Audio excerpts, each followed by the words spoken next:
And I'm now joined by Jake Moore, a global cybersecurity advisor. Hello there, Jake, and by former Met Police Detective Peter Bleksley. Thanks for joining us, Peter. Let's talk to Jake first about this. Jake, explain. This was a sort of enabler for fraudsters and would-be fraudsters. It was a kind of entry-level, elementary way of launching your career as a fraudster criminal. So explain what that was and how people would know it was there and how they would so easily find themselves, you know, with the tools to become criminals and con members of the public simply by getting onto this website. What was actually going on?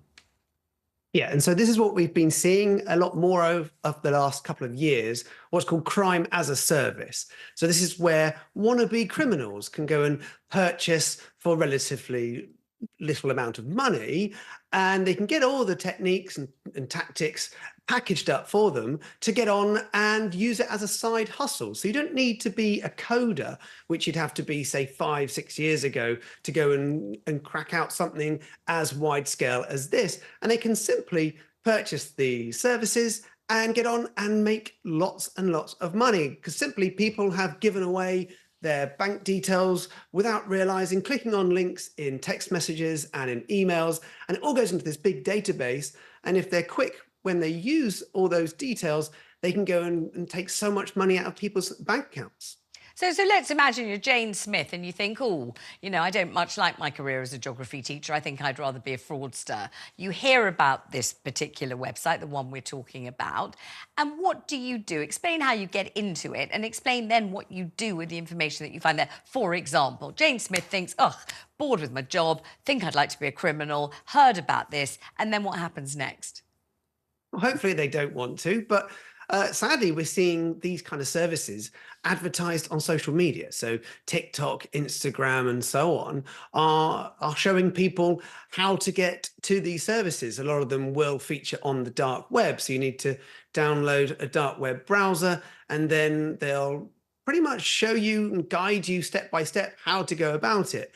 But on the flip side is the police are doing a lot to disrupt this. And like we've just heard, they are able to capture a lot of the IP addresses of people using such services if they've left any evidence around, and they are going to investigate all those people that have been behind this. So obviously I advise no one to ever get into this, but unfortunately with the cost of living crisis, what they seem to be saying is that young people, students, for example, have seen this as this side hustle and seeing it as a way of making an extra few pounds instead of maybe having another job.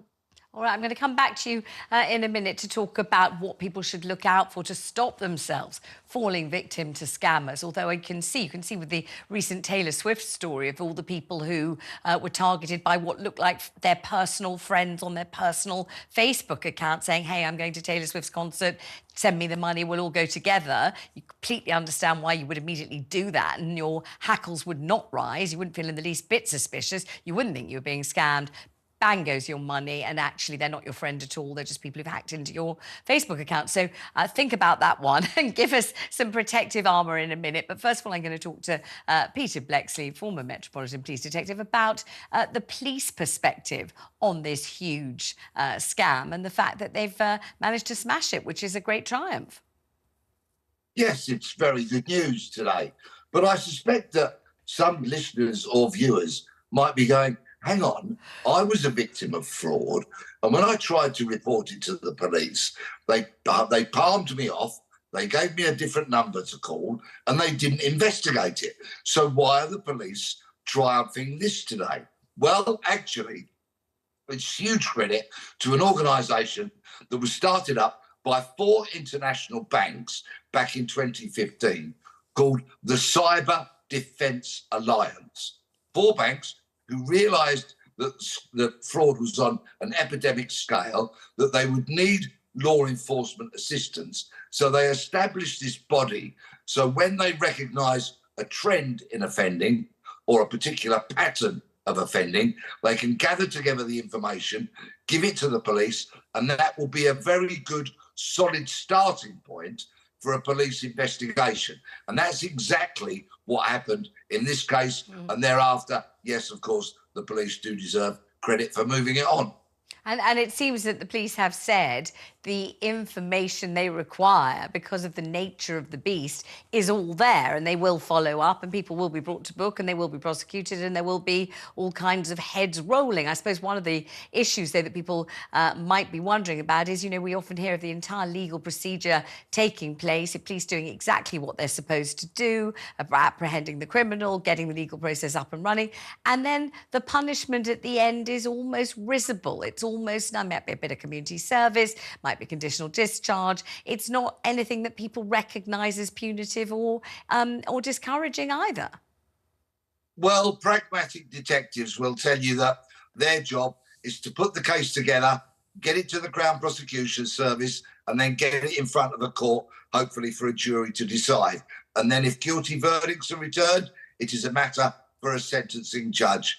If I pulled out my hair over every sentence that I felt was unfair during my service, I would be completely bald. You have to be pragmatic and leave it to those in charge of the sentencing. But this is, in terms of a global cooperation investigation, very much a sign of things to come. This is how fraud is going to be tackled in the future. I hope that the government are listening very clearly, because this is going to need substantial resources so that these fraudsters who prey on the vulnerable, and in this case, on many occasions, preyed on people actually who were tech savvy between 20 and 40 years of age, and even they fell for this con. Let's bring Jake back in. Jake, you know, we hear about scams all the time, and I always think, as a broadcaster, one of my missions, especially when I'm talking about scamming, is to expose as many as we can, so that people listening at least feel a little bit of suspicion. You know, if they hear something, they don't just think, oh, good, it's HMRC, let me respond, or it's the post office, let me respond, or it's, you know, a parcel delivery service, let me respond. They think, hang on a minute, wait a minute, I've heard about this on Vanessa's show. I'm going to at least think twice, and I'm not going to rush. And I'm going to, you know, go through the proper channels. And if they really require something from me, they will certainly ask me in the normal way. I don't have to rush to give them my details. So anything you can tell me about what was going on in this huge scam that might alert people and make their antennae wiggle a bit in suspicion, please do, because I think that's something we really can do on radio and TV. Well, about 97% of people will look at that and think, well, that is a scam, and hopefully want to increase that percentage. But around 3% of people will be caught in the moment. They're busy. They may be in between cooking meals, looking after the kids, at work, doing anything. But when it catches you off guard and they use very influential language that tries to manipulate you into maybe have emotions attached to it, the fear factor, all these things to suggest that you might then click something without doing your research. And that's what we want to really try and reduce. So never be too quick to click on those messages within the links within the messages, because that can be all it takes to take you to a website that then looks legitimate, and they will look very good. And that's what this crime as a service was so good at doing. They were representing big brands, and therefore the websites would look real, especially if the URL is hidden from within your mobile browser and you're not able to see what that might look like. But if you've just clicked on the link, that shouldn't be enough for them to say, take over your phone. It's when you start entering the details. And they ramp it up. So the first page might be just your name and address that you're adding in to this, say, survey type of entry.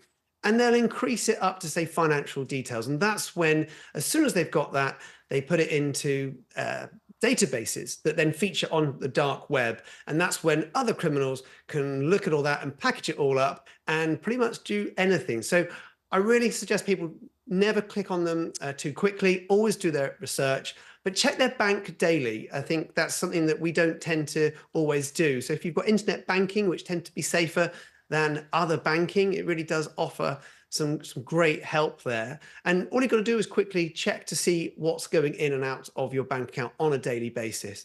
But if you are suspecting that anything has happened, then I think contact your bank. They can add extra fraud protection, requesting new cards. It doesn't take too long. I've done it myself when I've thought that something dodgy is happening, and it can take 24 hours for them to get you a new card.